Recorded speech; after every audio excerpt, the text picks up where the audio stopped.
Let's start at 9:35.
Okay, so once again, good morning sa lahat.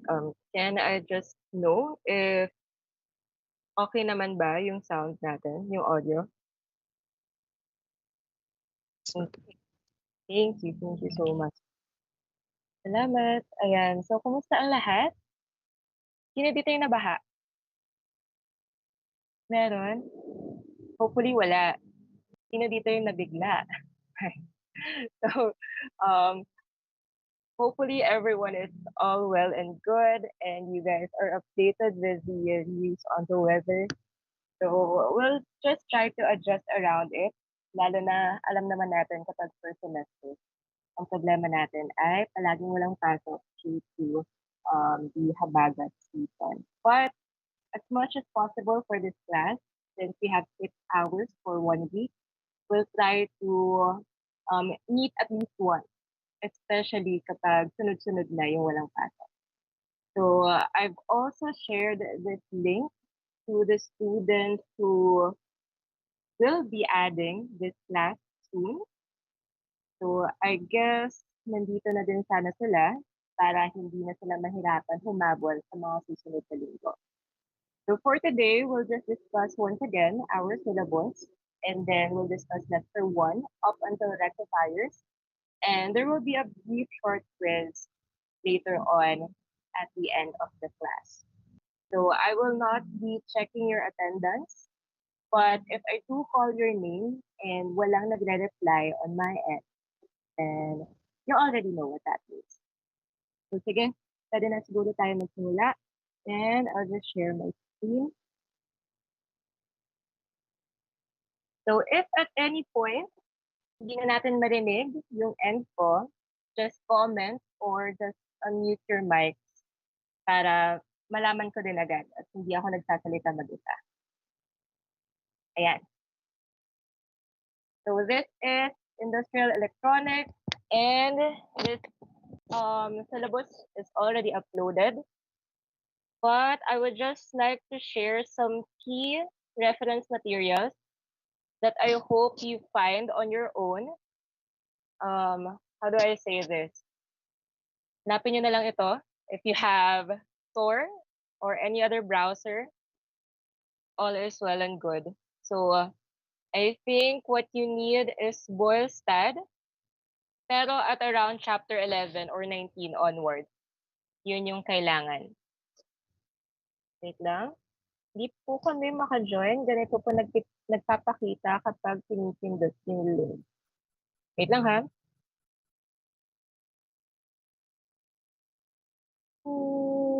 Team channel unavailable.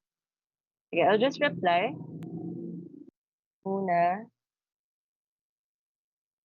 I think they have to use their ESU email.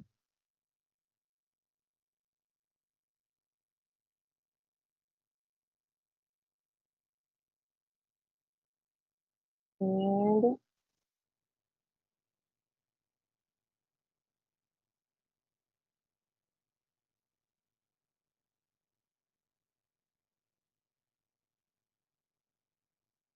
okay, you should be able to open this.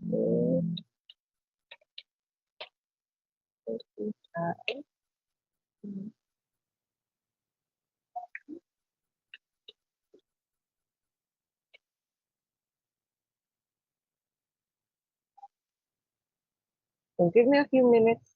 Kailangan ko atang palitan yung settings na itong call natin. Please,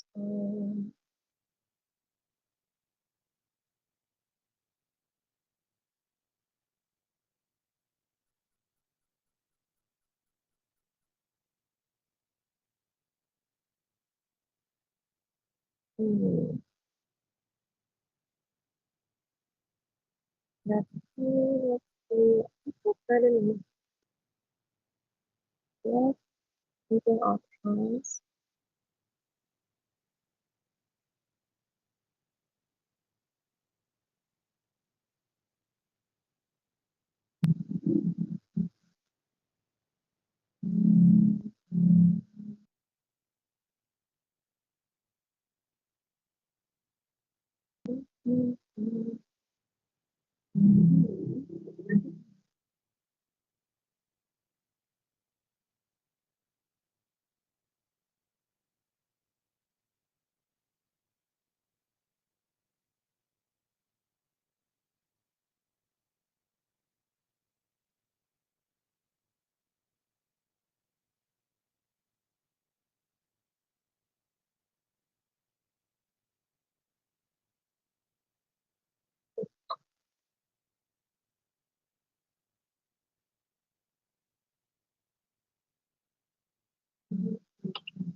Okay, sige, let's continue what we were discussing. So, please check Boylestad and Shelby. Ito din yung ginamit natin sa ECDA. And I want you to also look for bird for electronics principles. Nasa second half siya, yung libro na to. And for our online resources, we need our LT Spy simulator. This is what we've been using kasi nga free and open source siya. Medyo mahirap siyang gamitin, lalo na kapag ginagamit mo lang siya if you have your design project already instead of going through it step by step. But it already has in it its own manual. So you can check that out. There is also a really good open courseware by MIT for power electronics. And another reference material that you can use is NPTEL for power electronics. So in other universities, ang industrial electronics nila is called power electronics. So medyo nagkakaiba lang dun sa pangalan, but they of course has the same, or some of the topics are the same. We also have other supplemental materials, but we will be discussing this during our lab class. Hopefully we can get one soon, but if not, we'll rely with our LP Spy. So this course deals with the theory and operating characteristics of electronic devices and control circuits for industrial processes, industrial control applications, electronic instrumentation, transducers, data acquisition systems, power supply, and voltage regulators. So just think of this as the older brother or sister of EXDA. So after dealing with that, kailangan nating malaman kung paano ba gumamit ng sensors, ano yung different ICs natin, how do we actually read data sheets para meron naman tayong practical output at the end. And as for the course outcomes, we have this. So we want to analyze and design rectifier and filter circuits for our DC power supply application. So this is for our module 1, which we have already started last week. We also want to analyze and design voltage multiplier and voltage regulator circuits, including Zener, series, and shunt regulators. I think we've already discussed series and shunt. For the ECDA classes from last semester, hindi ko na dinaanan, as far as I remember, yung Zener diode. And we want to explain, differentiate, and compare different electronic power control devices, such as our silicon-controlled rectifiers, diodes, triacs, unijunction transistors, programmable UJTs, and other types of transistors. We want to design and construct electronic switching and control circuits using optocouplers, photo devices, and other appropriate control devices. And we want to integrate, test, and evaluate a functioning control circuit through our final electronic control project. So 1 to 4 is basically lectures. We have an equivalent lab component, which is mostly on design. But for our final project design, syempre i-combine natin lahat and we'll discuss this in the future. Medyo kailangan nating maging flexible sa klase, lalo na first semester classes. We have to really adjust with the weather. Ayan. So just to give you an idea of how your grades will be computed and what is expected of you in class, we still have 2 major exams, our midterm and final exam. In the middle of the term, I will be providing short quizzes just to know kung nasaan na ba yung ideas natin or na-absorb niyo ba yung napag-usapan natin during class. And we also have student participation. So we have 2 problem sets and class recitation, as well as board work activities, which is either during F2F or ngayon kapag meron tayong online class. And we have our laboratory activities and reports as well. Since this is your 3rd year, alam naman na natin na magiging 1/3, 2/3 na yung grade ninyo. Ito din naman yung ginagamit last year. And we also know that our lecture is 60%, the lab part is 40%. So, kung medyo nakukulangan kayo doon sa grades nyo sa lecture, madali lang naman yung hilahin as long as you pass a passable output for your lab component. And of course, you can read all of this, etc., etc. This is up to you actually.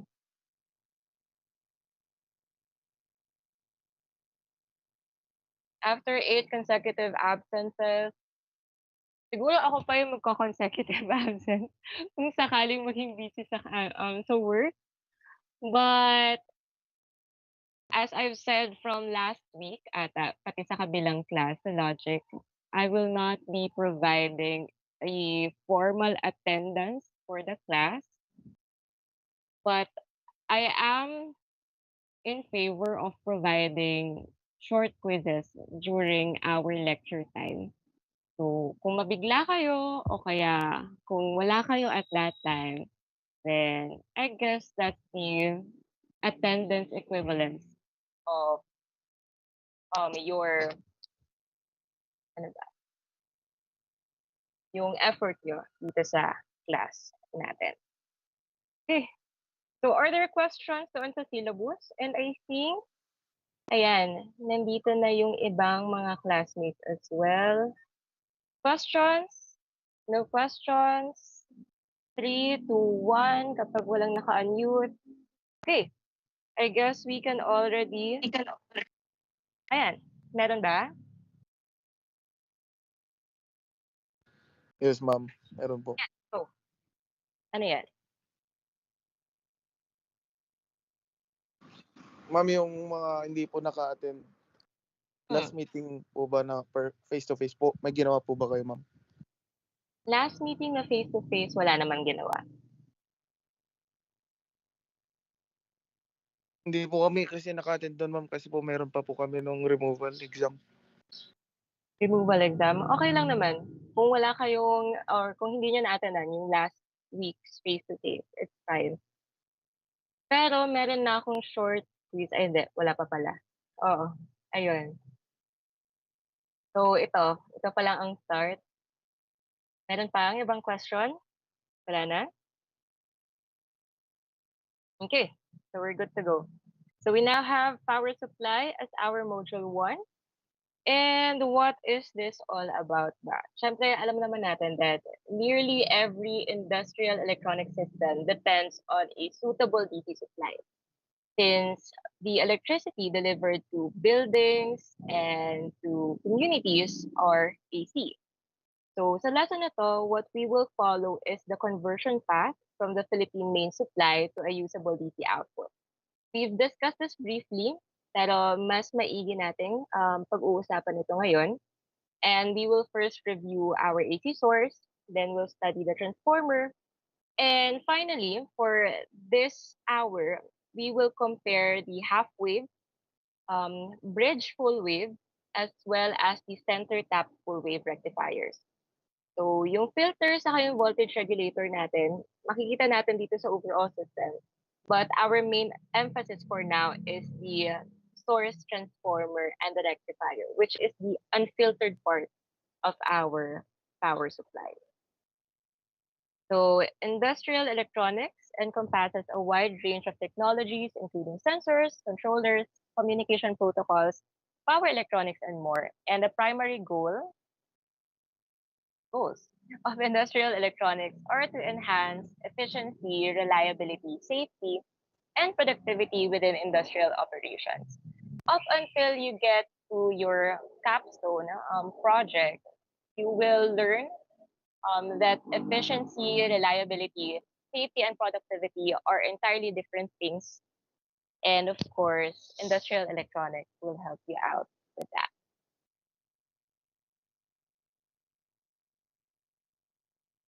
So bakit nga ba natin kailangan ng DC? The power grid distributes AC, as we all know, because AC voltage can be transformed efficiently and it can also be transmitted conveniently. But our electronic devices generally require a voltage with fixed polarity.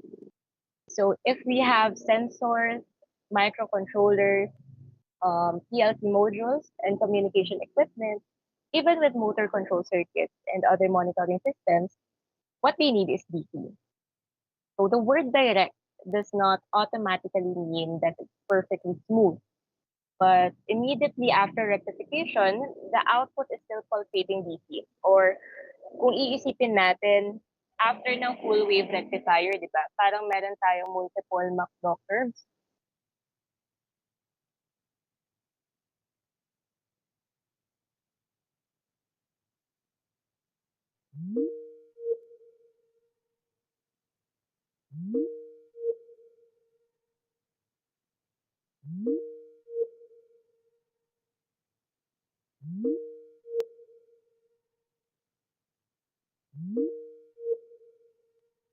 Of our power supply. So we have the AC source, then the transformer, voltage regulator, and of course, at the end is our load. So the AC source, this provides our input.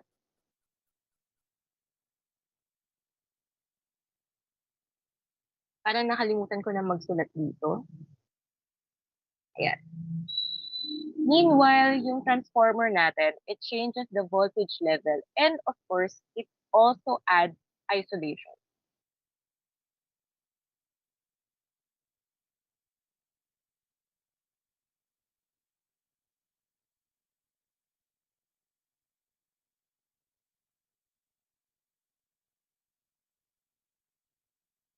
The rectifier forces current through the load in only one direction.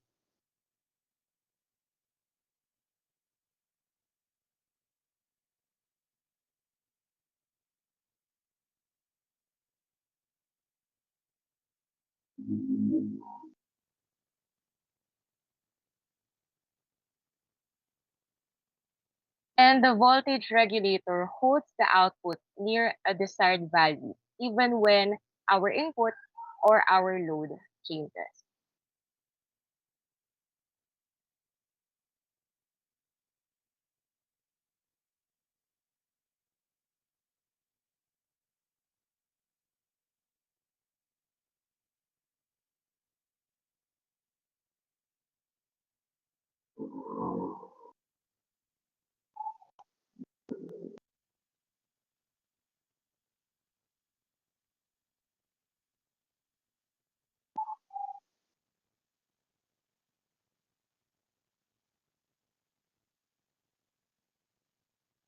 Ay, kamali ako. This is for the regulator.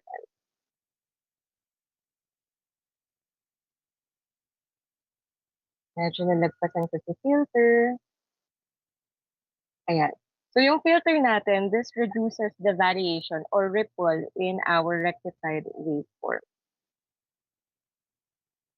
So just think of it as a ripple reducer.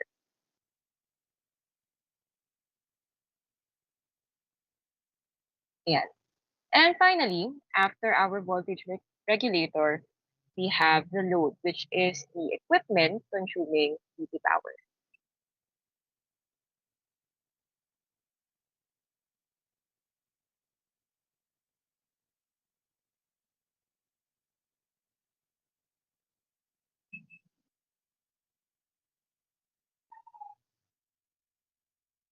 So each of these blocks solve a different problem with our power supply. So when we remove one block, it changes the output in our load. Kung medyo hindi pa natin naiintindihan kung ano nga ba yung ginagawa ng bawat isa, isipin muna natin graphically kung ano yung mukha nga ba ng ating AC compared to our DC. If we have our AC power, we have continuous sinusoidal voltage that may look like this. Ayan. Again, parang hindi na sanay yung kamay ko magsulat ng nasa tablet. Okay. I guess that's what it looks like. But in the end, we need constant DC.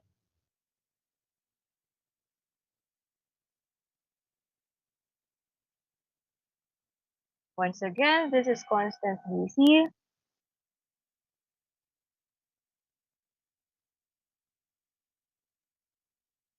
This is some sinusoidal voltage.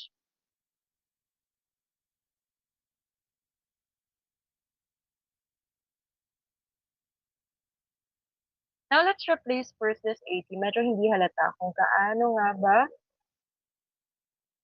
nagbabago ang ating output.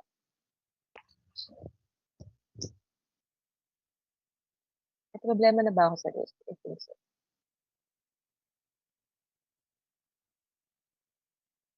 Ayan.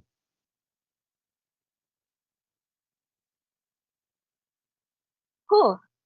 One more try.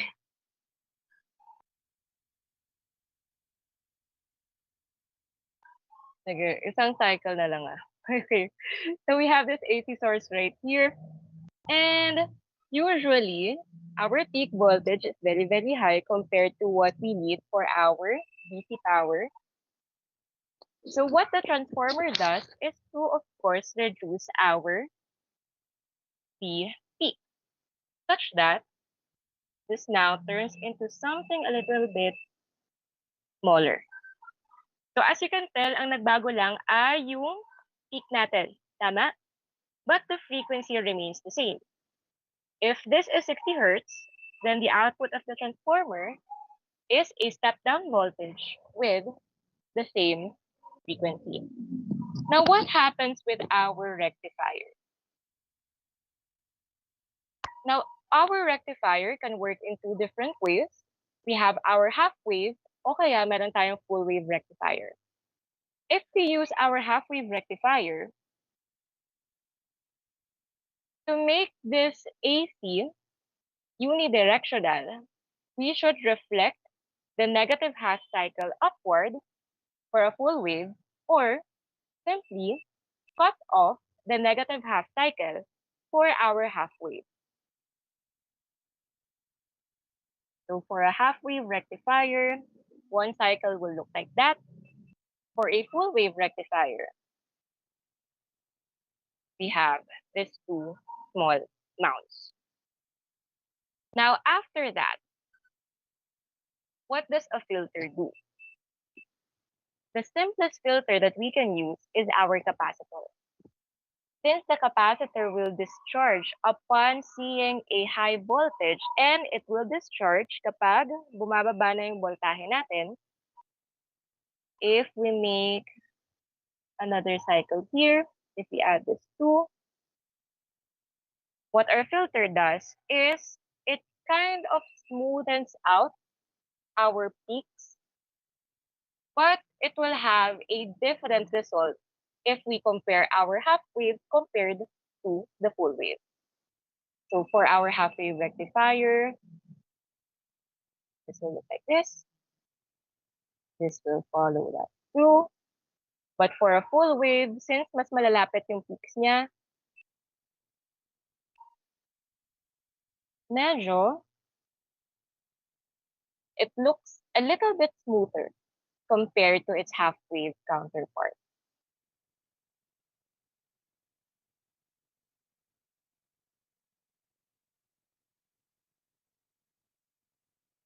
And finally, of course, the voltage regulator insists, already 10, that this ripple will now be turned into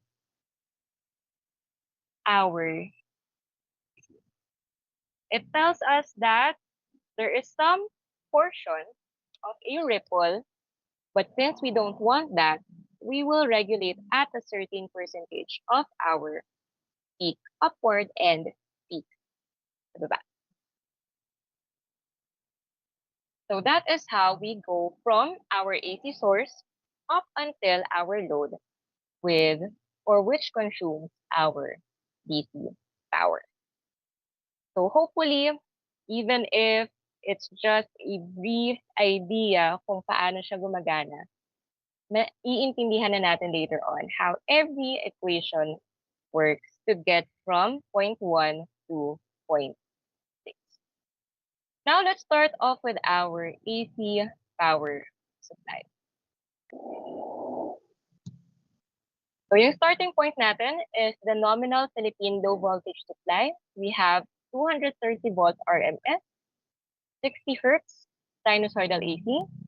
RMS is the effective value that is used for equipment ratings and power calculations, but this is not the peak of the waveform. And a basic single-phase service has line and neutral conductors with protective grounding as required. So in calculations, we should always still distinguish RMS from the peak voltage because when it comes to the diode end, as well as a transformer waveform, these are often analyzed using their peak values.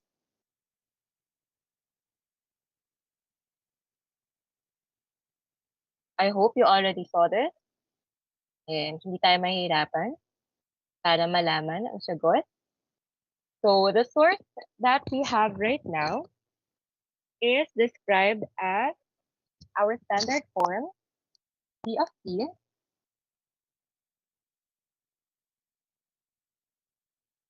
equals to T2 multiplied by sine omega t.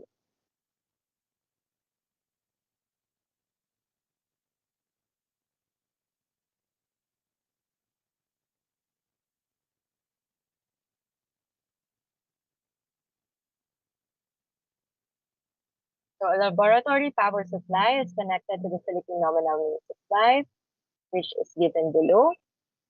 And wala nang patumpik-tumpik pa, para lang malaman natin agad, we want to determine the following quantities. So before substituting into any formula, what we want to do is to match our source into the standard form. And now we can immediately identify that the peak voltage is equivalent to 325.3 volts. What else can we determine based on the standard form alone? We can also check that the angular frequency, omega, is equivalent to 125 radians per second. And from these two quantities, we can already obtain the RMS value, the frequency, the period, the instantaneous voltage, the averages, as well as our resistor power. So just remember from your first year, yung useful habit na kailangan nating malaman muna kung ano yung parameters o kaya yung standard form natin, and then we compute the requested quantity. So since we already have this here, I won't go through it one by one, but we already know the equations that we need to use. Wait lang. Parang walang equation dito sa taas. Tama. Okay. So take note that these lights in blue are the answers for IE. So we already know what this is all about.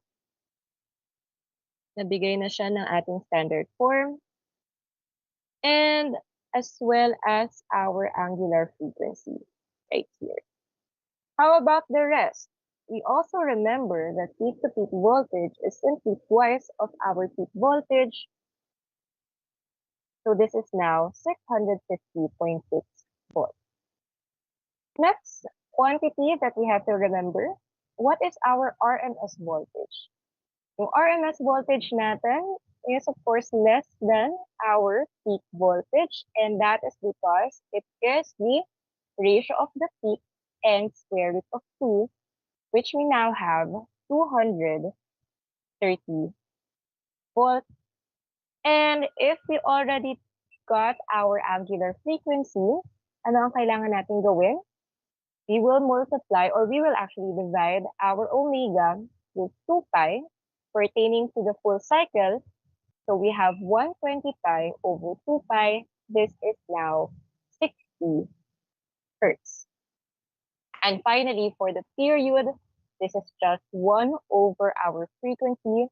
1 over 60 is 16.666, as long as you, how many sixes you want, milliseconds. So based on our AC source, we now have something or a sinusoidal voltage that looks like this. So we have 2 cycles of, again, not done to perfection. This is our peak voltage at 325.3. We also have its equivalent negative peak at the bottom.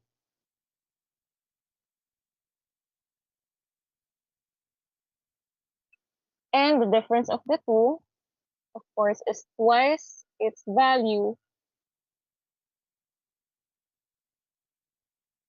650.6 volts. Now, our RMS is somewhere near here.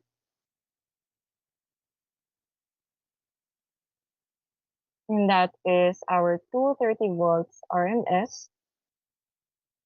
And what else do we have na makikita natin dito sa ating voltage time diagram?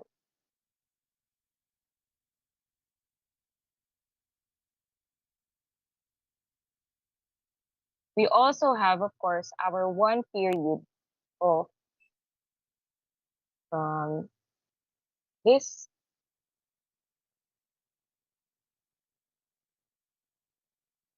up until here.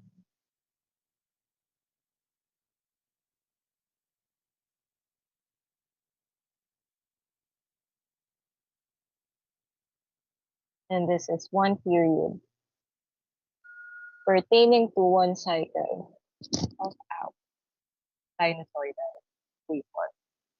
So of course, this is our starting point for the rest of our examples.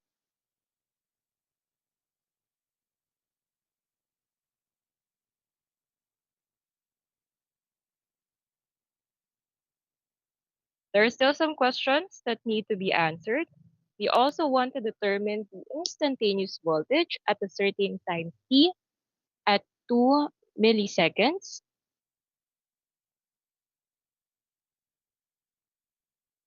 And at 2 milliseconds, we substitute P equals 0.002 doon sa ating standard form.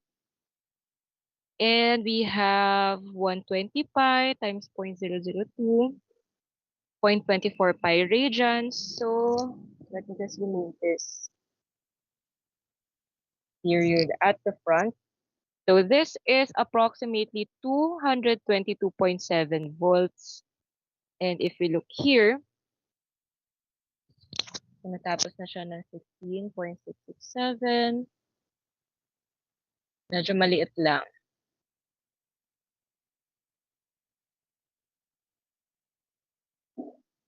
This is it, approximately it.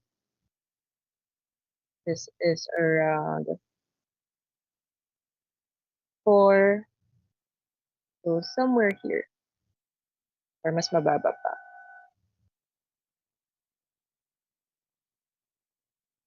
Is our T equals 2 milliseconds.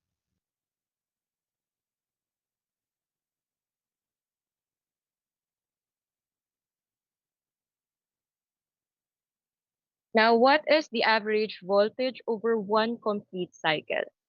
So over 1 complete sine wave cycle, of course, the positive and negative areas cancel, so the average is 0. If we want to get the average over only the positive half cycle, then the average is now 2 Vp over pi, which suggests that we have 207.1 volts. Parang ang dami kong periods dun sa may approximate symbol. Ayan, kasalanan to ni LaTeX. Kaya medyo naghahanap siya ng period in front of these approximations. And for 1 kilo ohm resistor, average power must use the RMS voltage. So we have the square of the RMS over R, which gives 52.9 watts. Using the full cycle average voltage, of course, would incorrectly suggest zero power. So, kailangan ang gamitin natin is our VRMS. Okay.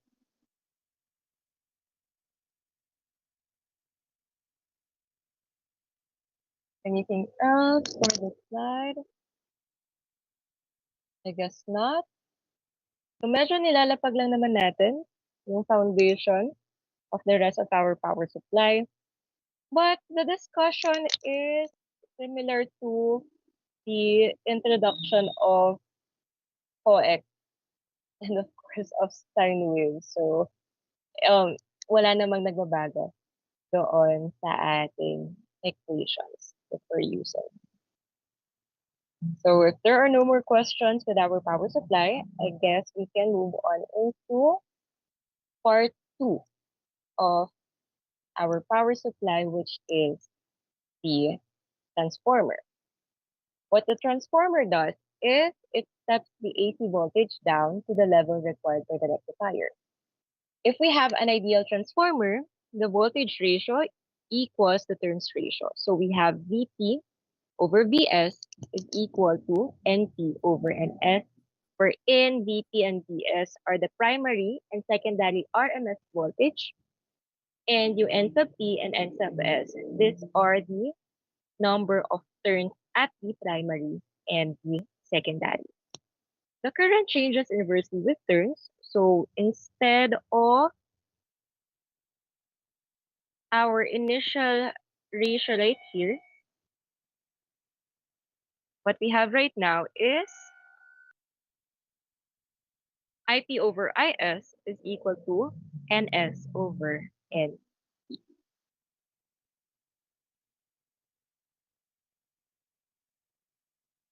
Or it's just NCIP is NS IS.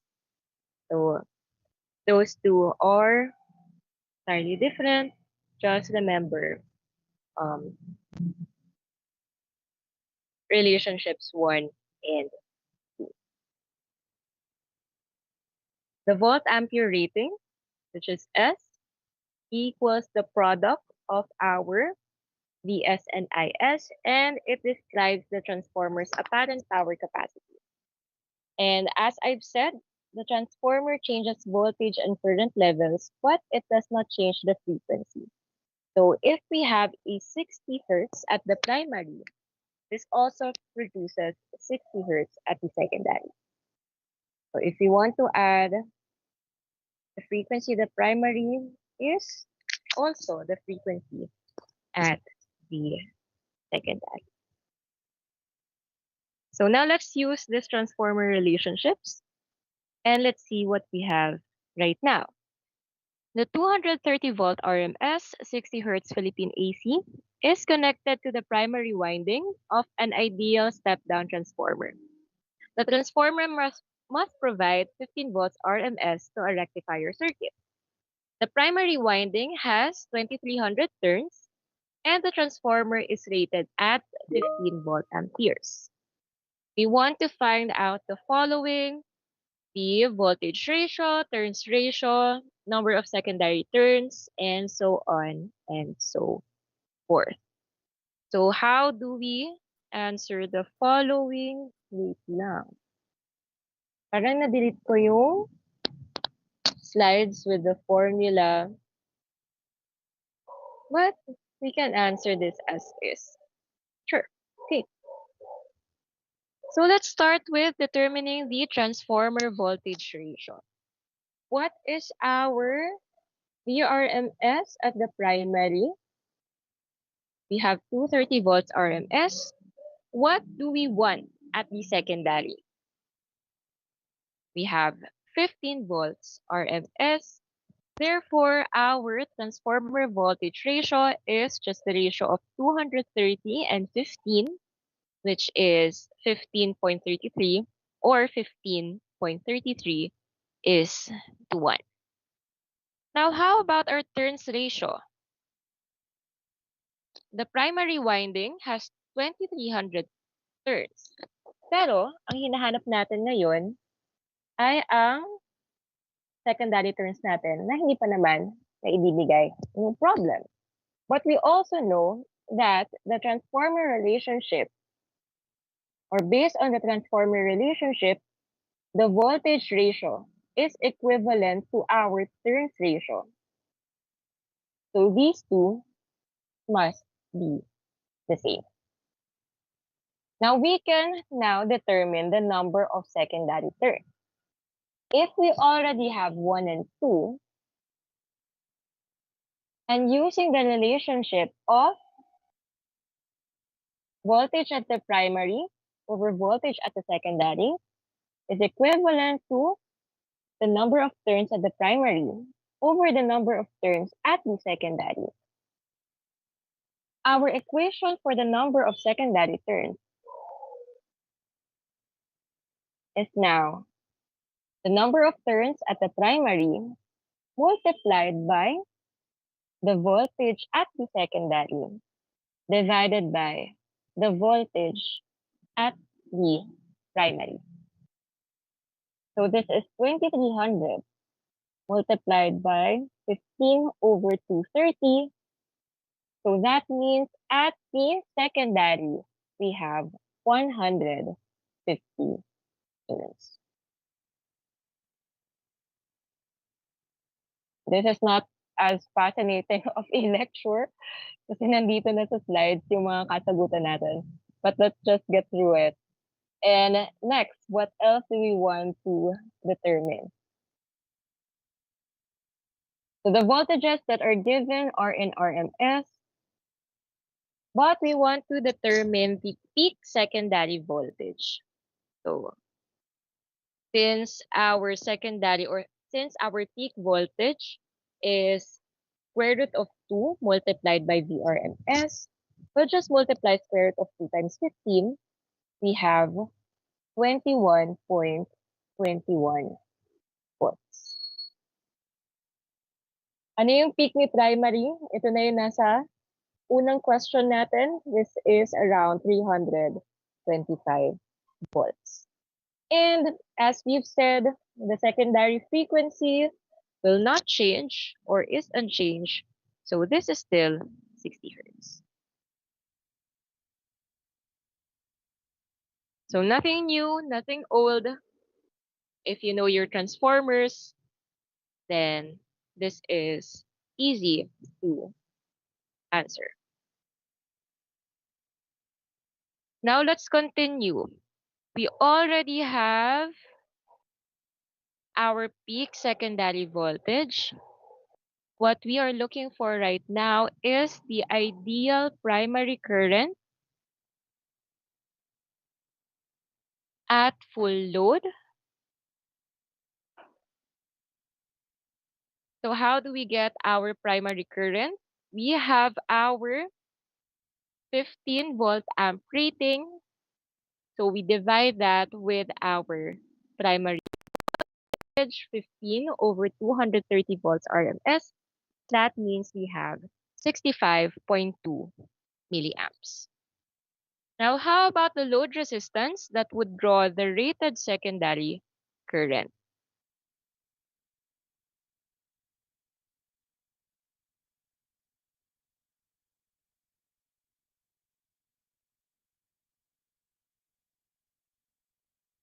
So R sub L is equivalent to the ratio of the voltage and the current at the secondary. We have 15 volts.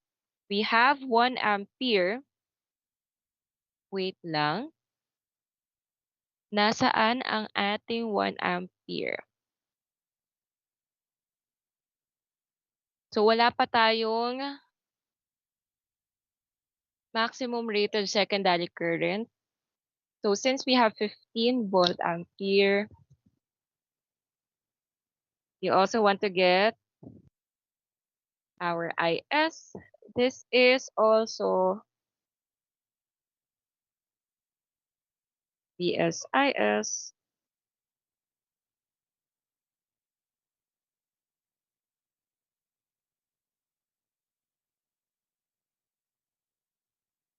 Sige. Yung rating na lang natin. Transformer rating, 15 volt amps. And our voltage at the secondary is 15 volts. So this is where our 1 ampere comes in. And the load resistance that would draw the rated secondary current, we have 15 volts over 1 ampere. That means we have 15 ohms. So a 15 ohm load across the secondary would draw a rated 1 ampere. Now, what is the primary input power if the transformer operates at 90% efficiency while delivering its rated output? Our output is still 15 volt amp. We have 90% efficiency. I think this is supposed to be new. Yan. Nagkamali ata ako ng ginamit. But efficiency is just the out over PN.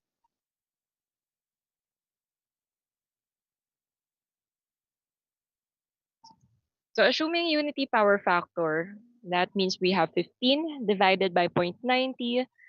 So we have 16.67 watts. If we have 90% efficiency while delivering 15 watts at unity power factor, then the primary must receive 16.67 watts. So that means the actual primary current is about 72.5 milliamperes. So the difference then represents the transformer losses.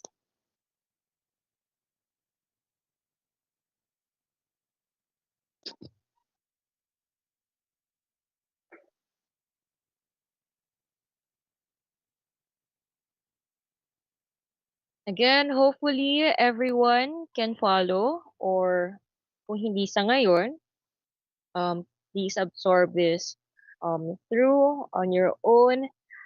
When it comes to transformer discussions and yung topic, um, I would rather, or I think it's best that PC machines um, has a better introduction and discussion about this compared to the rest of the parts of the power supply. So medyo mabilisang discussion lang tungkol sa transformer natin. So what did we start with? We have 230 volts RMS from the AC. And after the transformer, what we ended up with is we have 15 volts RMS that will now enter our rectifier. So yung ginawa ng transformer natin is from high voltage, we now have low voltage, but this is still low voltage AC. So that what the rectifier will do is to convert the transformer's low voltage AC into unidirectional pulsating DC. Now we have a lot of ways to create a rectifier circuit. We already know what the full wave rectifier does and the half wave rectifier. Let me just see if meron tayong center tap dyan. O sige. So, pwede naman na siguro natin isa-isahin itong tatlo. So, in a full wave bridge rectifier, if we remember what we have are 4 diodes that are arranged so that we have 2 diodes at every conduction during positive half cycle, and meron din tayong 2 na natitira during the negative half cycle. Although the source polarity reverses from the positive half cycle to the negative half cycle, the current through the load keeps the same direction. And both halves of the input waveform therefore contribute to the output. The trade-off with our full wave bridge is that since we now have 2 diodes in the conducting path, ibig sabihin meron din tayong 2 voltage drops. So let's start with what we see here for the positive region. Now for our full wave, if we are at the positive half cycle, saan nga ba dadaan? yung ating AC. So at the start, the positive half cycle will go through the upper portion of our circuit. And since diode D2 forms a conducting path, saan pa siya dadaan? Di tayo pwedeng dumaan kay D4. So, dadaan tayo kay resistive load sa gitna.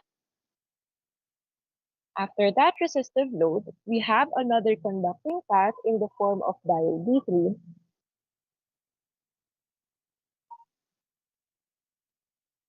until we reach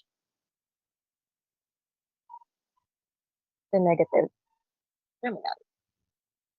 So the conduction path for the positive region, or diode D2 and D4.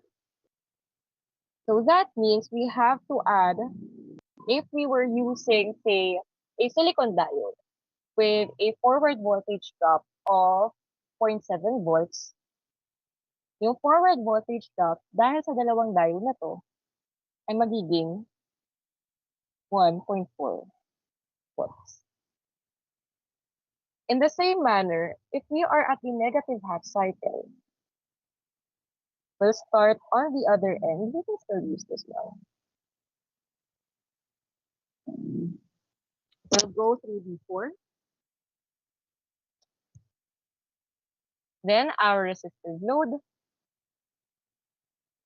Then D1. And we still have two diodes in our conducting path. Anong sinabi ko kanina? D2 at D3 pala yun. Ayan. Medyo nabulag tayo. Whereas this is D4 and D1. So the combined forward voltage drop is now 1.4 volts. So again, with our full wave rectifier, what we have are 4 diodes in total, but 2 conduct at a time.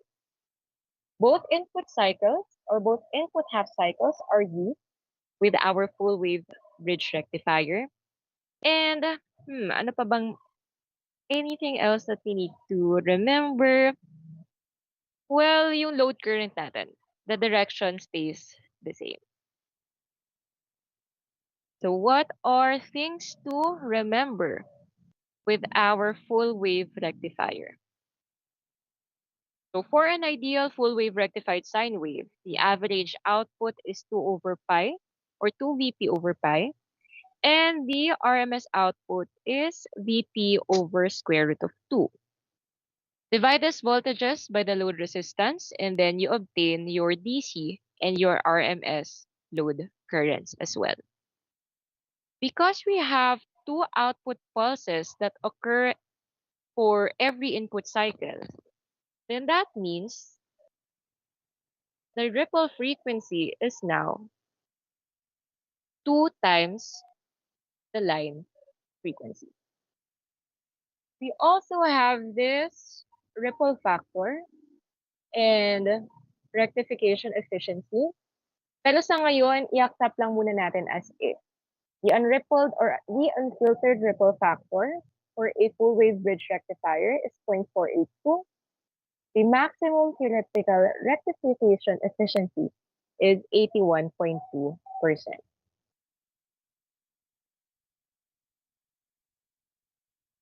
And the peak inverse voltage for a bridge rectifier is just the peak voltage. So the pink marks, we'll get to that later on.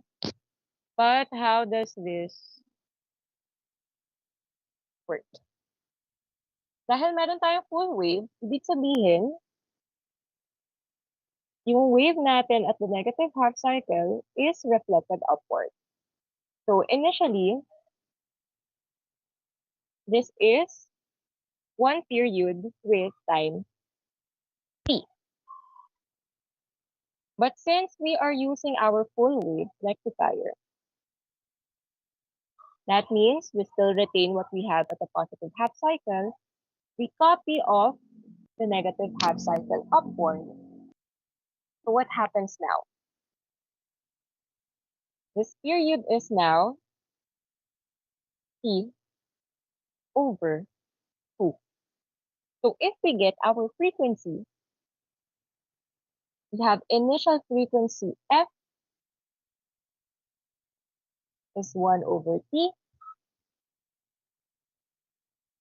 Now after the full wave, F is now 2 or twice our initial 1 over. So dumodoble siya kasi nga nare-reflect upward yung kabilang portion ng negative half cycle natin. Yung pinaka-apparent na comparison naman ng ating full wave sa kanang half wave rectifier.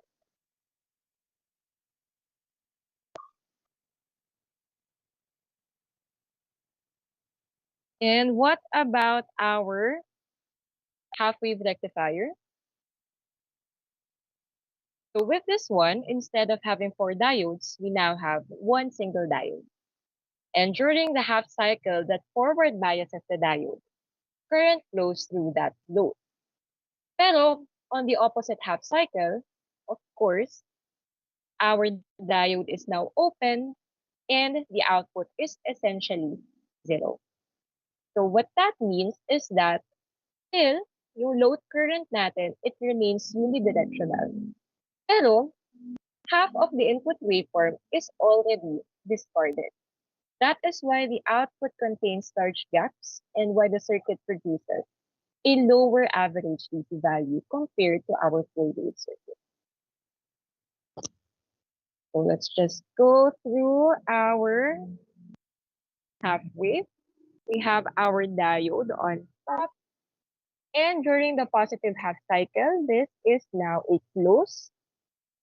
Pero alalahanin natin na meron pa rin tayong forward voltage drop. Pero 0.7 volts lang siya kumpara doon sa 1.4 volts ng ating full wave rectifier. So yan yung unang plus point ng ating half wave. Mas mababa yung forward voltage na ibinabawas natin doon sa ating transformer output. But the downside is, in the negative half cycle, open na itong diode natin, reverse bias na siya. So wala tayong output at our negative half cycle. And if we look into it, yung power natin or yung average DC value natin is produced through this output. And since there is a gap right there, magkakaroon tayo ng lower average DC value.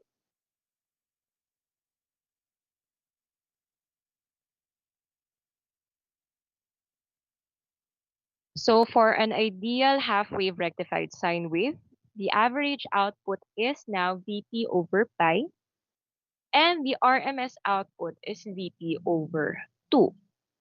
Again, with current values, follow our Ohm's law, and there is only one output per cycle.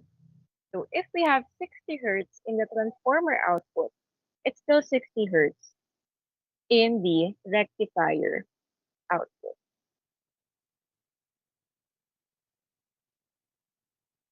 What are some differences once again? So we have 0.48 sa full wave natin. This now has 1.21 and its maximum theoretical rectification efficiency is 40.6 compared to our 81.2% at the full wave rectifier.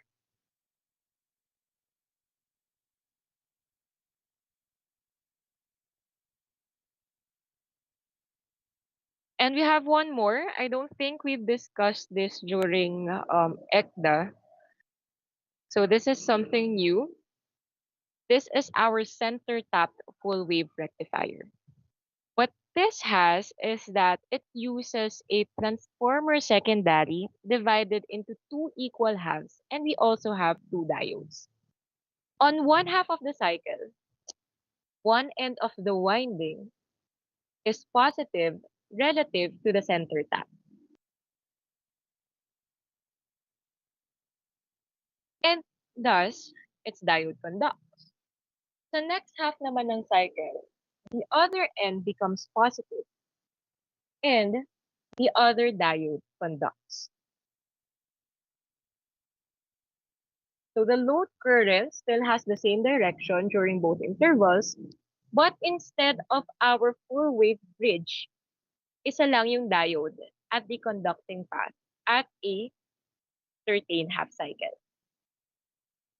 But the problem with this one is that it requires a special center tap transformer, and each of the diodes face a higher reverse voltage stress.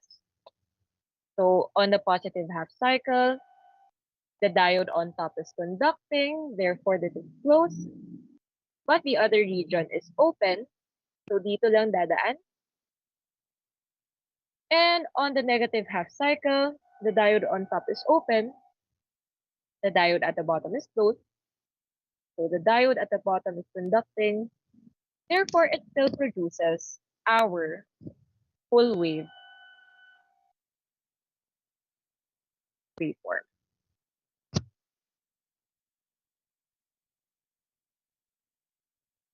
So it's still very similar to our equations with our full wave bridge.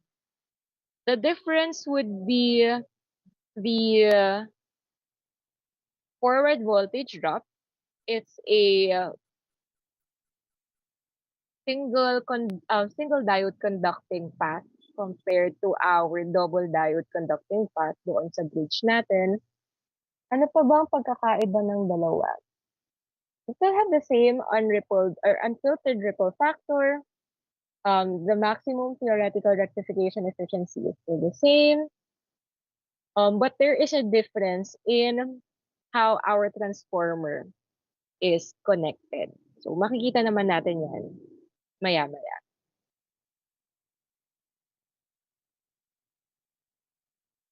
So now let's try to answer, I think we have two. Ayan. Meron pa tayong dalawang problems. But we'll first compare our half-wave rectifier and our full-wave bridge rectifier. We have a different problem for the center tap. And let's see how these three differ later on. So, itutuloy lang natin yung problem natin starting from our AC source. We still have a 230 15 volt 60 hertz step-down transformer from our previous problem. And this supplies two different rectifier circuits. The first rectifier circuit is a half-wave rectifier with a silicon diode. And the second circuit is a full-wave bridge rectifier with 4 silicon diodes. Each of the circuit is connected to a load with 100 ohms.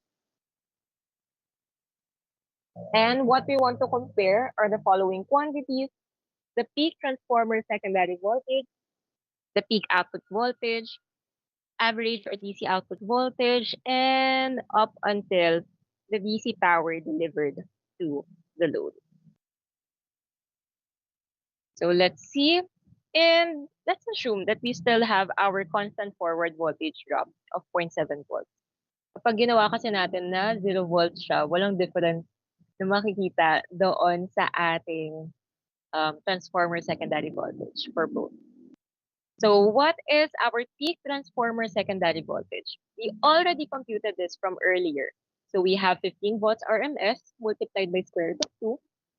So 21.21 volts is still the same whether you have a full wave rectifier or a half wave rectifier. So this is the same and this is the same. But we'll now see a difference if we want to determine the peak output voltage. The peak output voltage is our peak secondary minus the combined forward voltage drop of our conducting diode. Since we only have one diode doon sa ating half-wave rectifier, that means we just have 21.21 volts minus our 0.7. So this is 20.51 volts. On the other hand, with our full-wave rectifier, may apat tayo na diode, pero 2 at a time yung nagko-conduct. So we now have to multiply 0.7 with 2.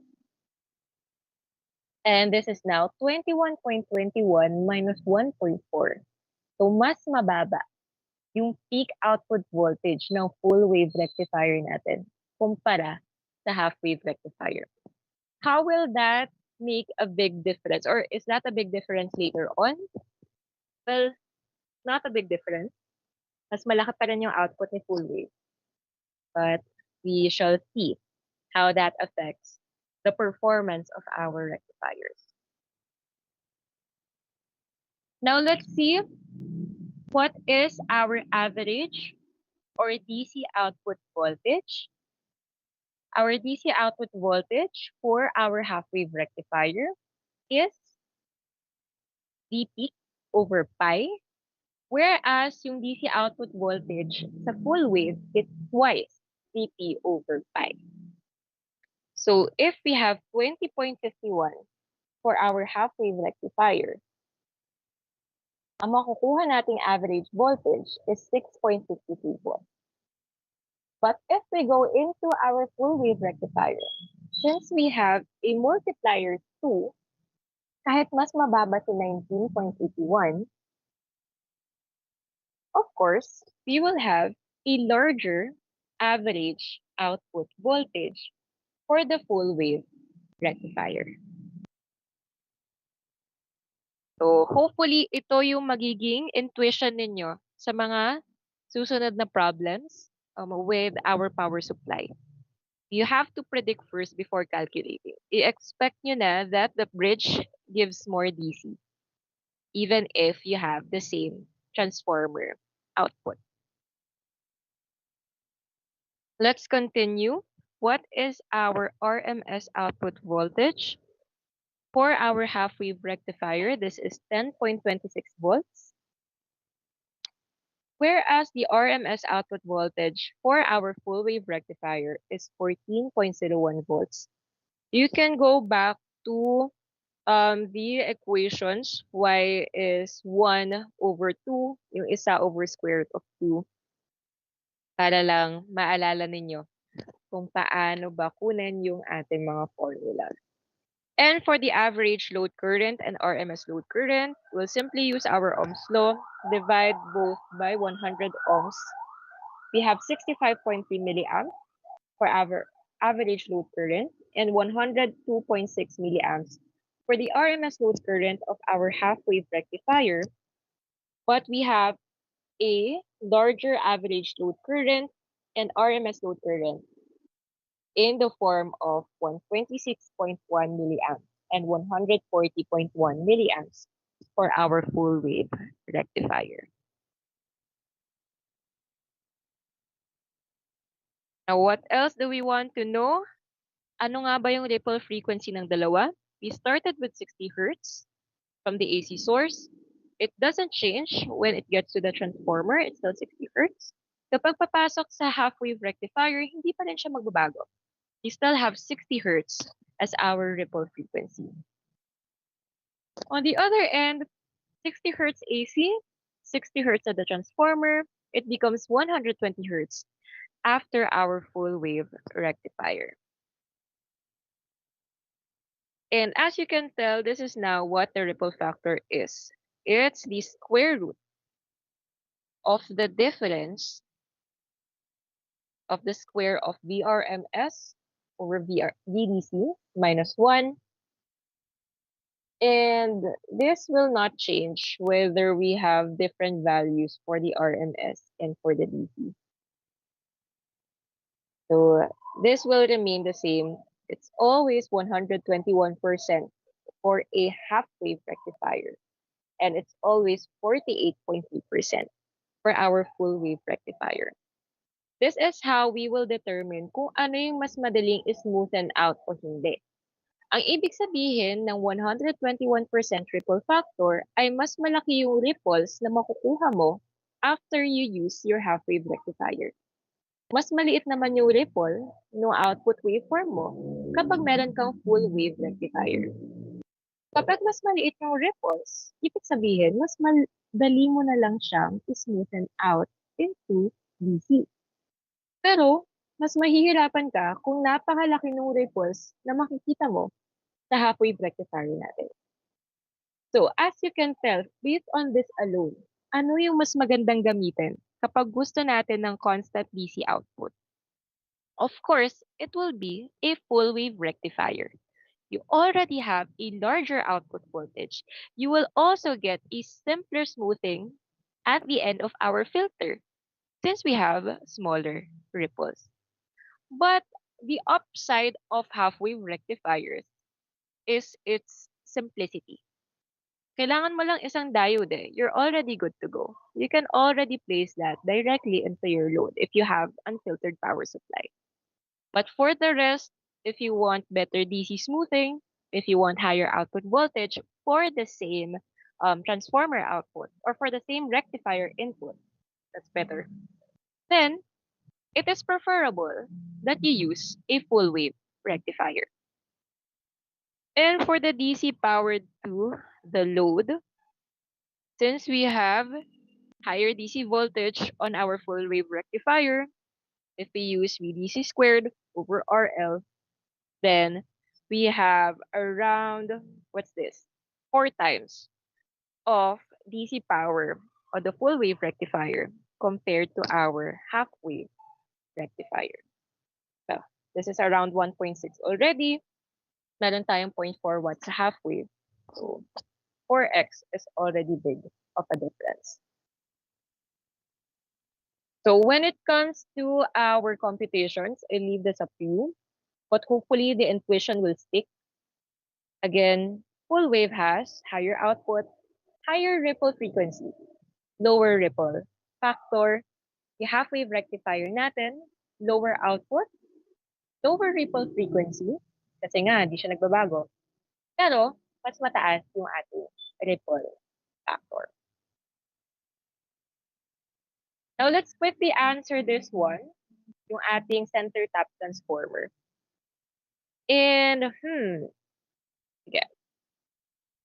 Let's just erase what we have from the previous problem. This is entirely, well, not entirely different. This is different. Ayan. So we now have the same 230 volt RMS, 60 hertz source. But since we have a center tap transformer, the transformer secondary is rated as this.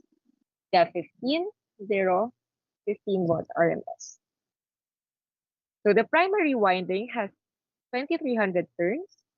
The center tap secondary supplies a 2-diode full-wave rectifier connected to a bakit ko nilagay na 200? 200 ohm resistive load. Sure. And each silicon diode has a forward voltage drop of 0.7 volts. And we have no filter capacitor connected. So, unfiltered pa lang yung ating examples. Let me just see. Okay. Now, let's check and determine ano nga ba yung RMS voltage across the entire secondary.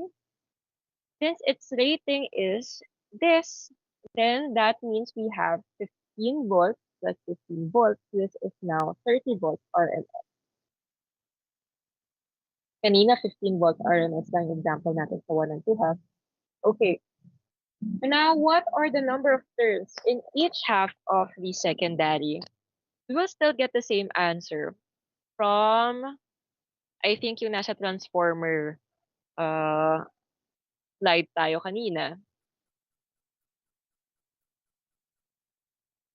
So we have 2300 turns at the primary. At the secondary, we have 15 volts each hand, not the combined 30 volts, divided by our 230 volts at the primary. We now have 150 turns in each half of the secondary.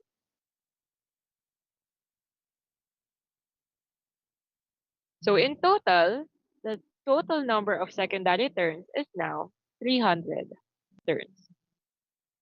What is our peak voltage of each secondary half? This is unchanged. Square root of 2 times our 15 volts is still 21.21 volts. And what is the practical peak output voltage? This will copy off of our half-wave rectifier. Kasi kung titignan natin yung operation ng ating center tap, kapag titignan lang natin yung isang cycle,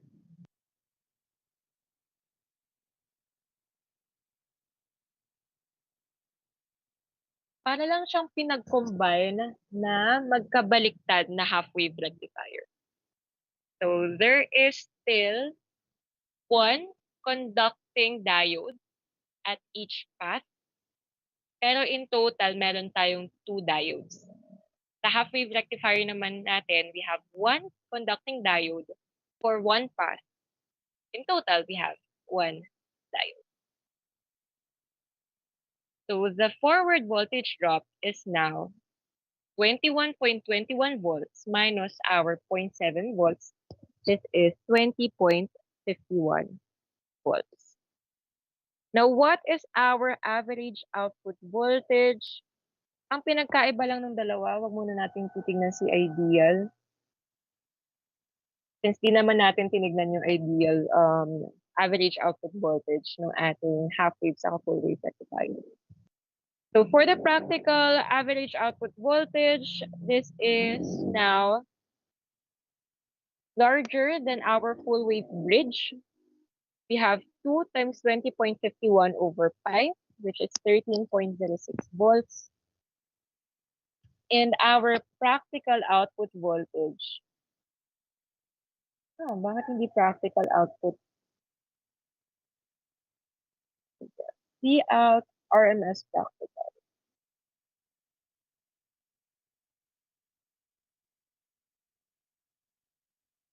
This is 20.51 over square root of 2 volts. Ayan. Now, how do we get our average and RMS load currents? Again, simple Ohm's law, divide both by 200 ohms. You now have your practical or average load current and your RMS load current. And our ripple frequency is still 120 Hertz. Full wave pa rin naman yung kanyang output. And thus, 48.3% is still the same. Ano yung difference ng dalawa? We have the maximum theoretical rectification efficiency. Still is 81.2%. And the peak inverse voltage is 41.73 volts. Let me just check why the ripple is like that. Okay. Ayan, parehas pa rin naman sila ng ating bridge full wave as well as our center tap full wave.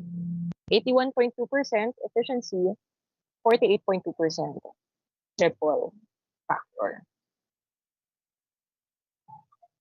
So, saan lang sila nagkaiba? Nagkaiba sila sa ating practical peak as well as our peak inverse voltage. So, this is much higher than our bridge example.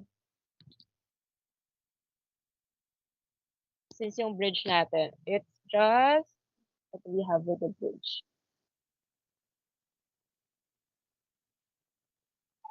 Ayun, 21.21 volts. Or practically 21.21 minus 1.4 volts, 19.81 volts. Just to clear out some confusion with practical voltages, we've included the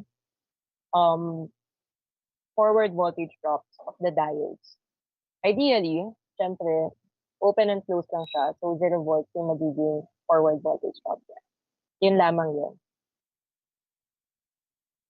And finally, the approximate DC power delivered to the load is now 0.853 watts. So, if we draw a comparison with the DC power delivered to the load of our half wave and our full wave,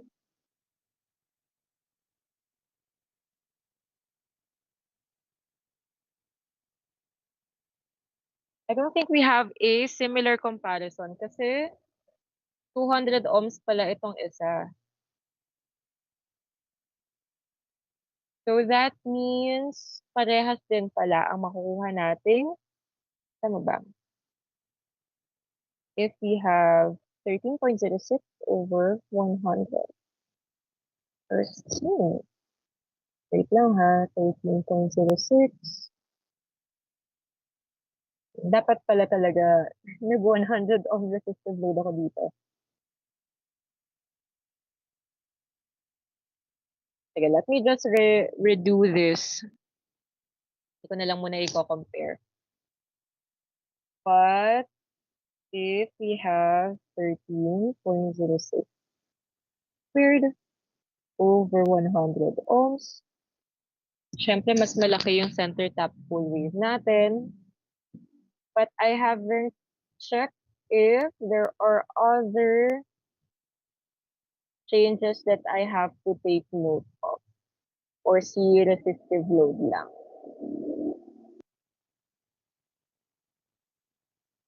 Yep.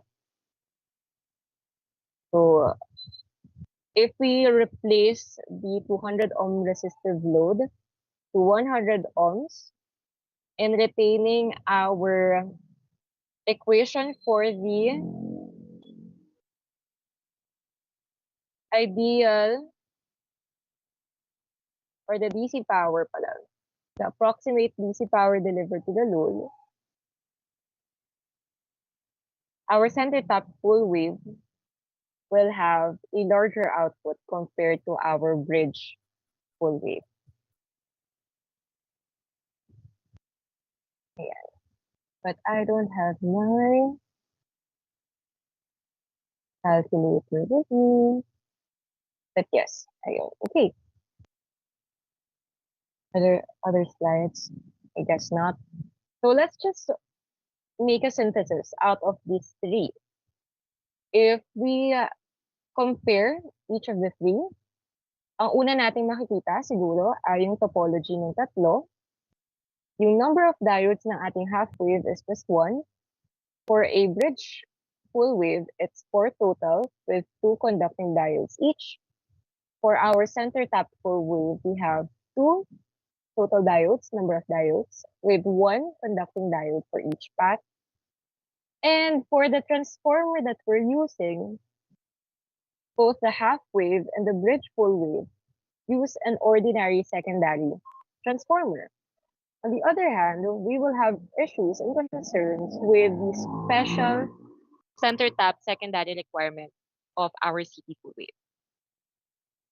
Now, on the half cycle use of each, yung half wave natin, isang cycle lang yung ginagamit.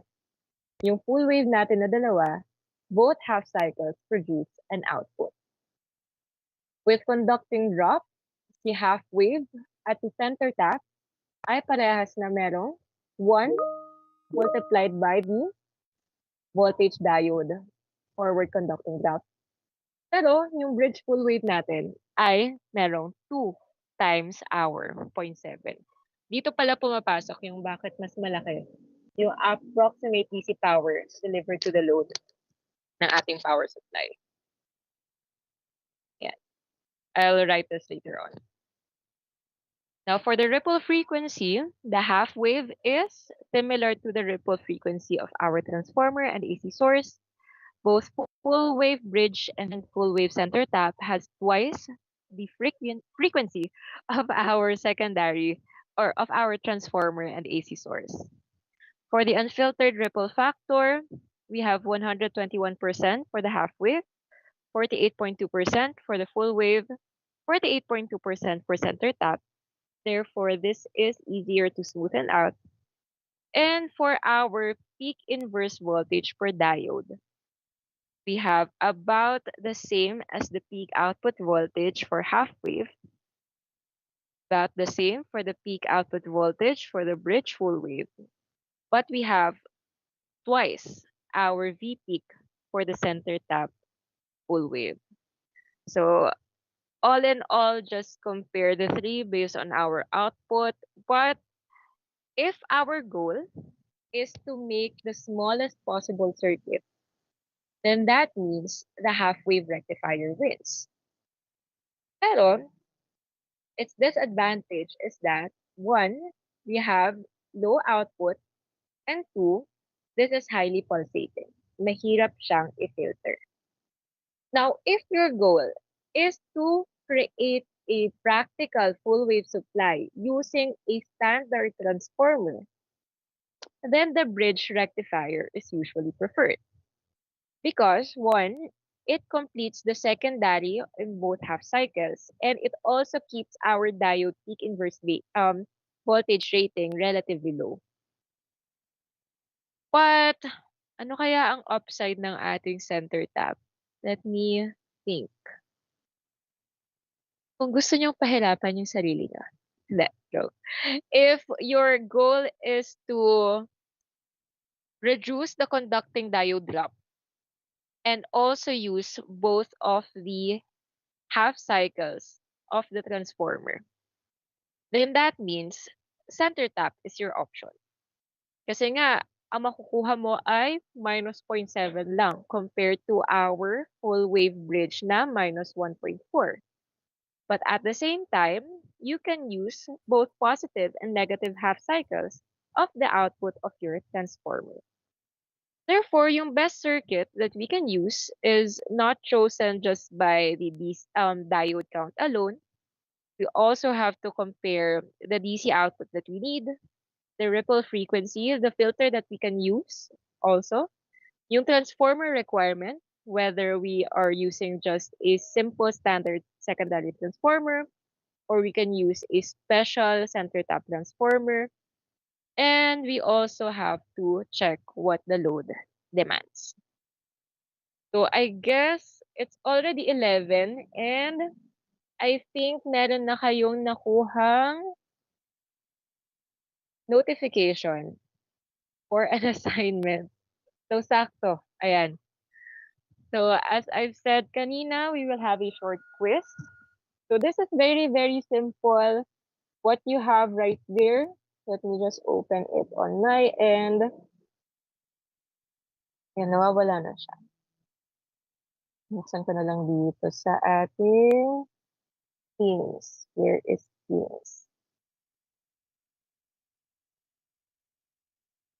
So that is the end of my discussion. Does anyone have any questions?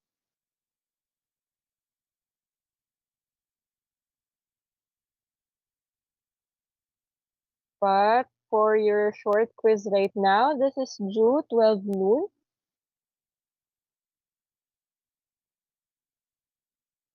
And I cannot open it. Ayan.